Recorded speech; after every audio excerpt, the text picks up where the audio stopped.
Last year, I made a few pretty bold predictions about the future of RTS, and what would be coming for us just over the horizon.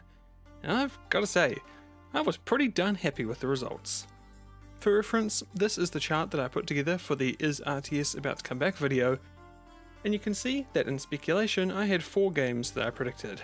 That's an Age of Mythology HD, or 2, which has been announced, Iron Harvest 2, which we haven't heard anything about, CNC, say Red Alert 2 or Tiberian Sun Remastered, which we also haven't heard, and Sins of a Solar Empire 2, which we have heard and is coming out probably quite soon. And there was also a bunch of games in the Beyond or To Be Announced section, a lot of which we've learnt new things about, such as release dates, gameplay, etc. We even had the chance to play some of them. Now, when I made this list, I was fairly optimistic about the future of real-time strategy, but I was in no way certain that any of these speculatory guesses would come to pass. But now that half of them have, I'm more excited than ever. And combined with the new information that we've learned since then, the new rumours, updates and trailers, as well as what's been released already since then, 2023 and beyond is looking as bright as any time has for RTS in the last decade? The biggest releases we have confirmed for 2023 are creeping up fast, and I'm sure there will be more that we haven't yet heard of. Company of Heroes 3 is first on the docket, and it's looking very promising. Relic has been super open with the development of their threequel to the much beloved series, and is seemingly taking feedback directly to heart.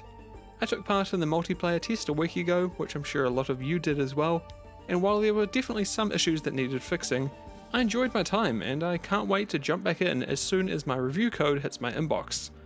That is if I get one. My last video on a Relic RTS wasn't exactly positive. We'll see. Company of Heroes 3 hits in 1 month on the 23rd of February. Homeworld 3 is another big ticket item, currently scheduled for the first half of this year. As you watch this video, I am working on my reviews of Homeworld 1, Emergence and Homeworld 2 to make sure that I'm all up to speed for number 3. And I couldn't be more excited to see where Blackbird takes the series. Based on their performance with Deserts of Karak, I am confident in their abilities. Another space RTS I'm super excited for is, of course, Sins of a Solar Empire 2. I've already made a couple of videos on this one, but I'm not going to be doing any more coverage until the game hits 1.0, whenever that may be, hopefully this year. I was quite impressed with its initial early access release, and I am intrigued to see the new things that Ironclad adds over time. And again, I really hope it releases this year, but also, I do hope they take their time. If we're realistic, this is probably a 2024 banger, but I've been wrong before.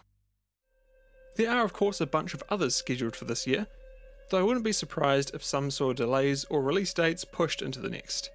Tempest Rising and Stormgate are of course ones that I hope don't slip, and if I had to guess, I think we'll see others like Manor Lords, Rat and Reich, and Petroglyph's new game, The Great War Western Front, this year. The same will likely be the case for Age of Mythology Retold and Men of War 2, which is likely not too far away at all, seeing a delay last year. Man, so many RTSs just around the corner. There's also tons of indies that I just don't have time to list in one video, but check out this video if you're looking for some that you can play right now. But there are of course lots of others that I just can't mention. Past all those, it's really anyone's guess. We're still yet to hear about the Star Wars RTS that's currently in the works, as well as the next Stronghold game also in the works, and whatever is happening with the Settlers reboot. I presume that's still in the works. Plus, it's probably about time we start hearing about the next Anno game. My guess is that we're going to be going back older than ever with something like Anno 504 or 1206. The numbers always add up to 9, by the way. So, speaking of anyone's guess, let's begin the official Zade RTS bingo card for this year. We'll take a look back at it around a year from now, and we'll see how close I was. Let's first begin with things that I think are likely. I reckon we'll almost certainly hear about the next Total War game within 12 months, likely a sequel to Three Kingdoms, or failing that, the much hoped for Medieval 3. I also think we'll see another big RTS announcement from a AAA publisher, and I know that's really vague, but it's just a vibe I have. Either that or the return of a household name in strategy. Homeworld 3 is going to be awesome, and it will receive critical acclaim, as will Company of Heroes 3. And lastly, the new Star Wars RTS won't be related at all to Empire at War or Galactic Battlegrounds. I think that one's a pretty safe bet. That's all I have for likely. I do think this year is mostly going to be about what we know already rather than what we don't. So let's now do unlikely, which range from sort of reasonable to completely unhinged. Starting off, King Art Games will announce Iron Harvest 2 for release in 2024. It'll be a direct sequel and an all-around improvement that carves its own niche outside of Company of Heroes, and it'll launch with 4 factions.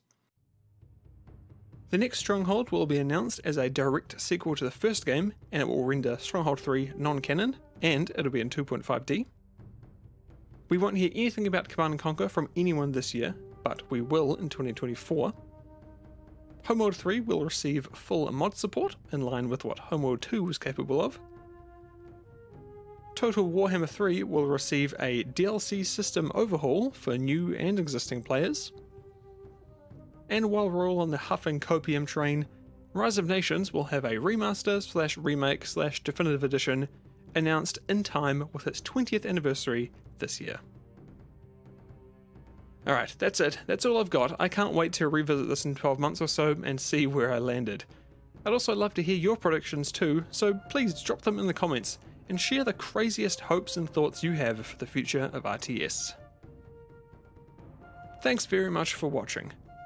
Big ups to my patrons who keep the lights on here. You can join for as little as $1 a month and get access to our Discord where we chat, play games, and talk about RTS. So that's Aero, Crizzy218, George Rain, Jack Walsh, Nutty Jawa, Overlord Jeebus, T Edits, Crispy Roro Chicken, XV204, Benjamin Howard, Takayo, David DeBolly, Wintendo, Bad Ghosts, Sean Weber, and of course Johnny Woof at the Paladin tier. What a lad. Right, thanks again so much for watching. See you soon for a Homeworld review, and otherwise, I'll see you next time.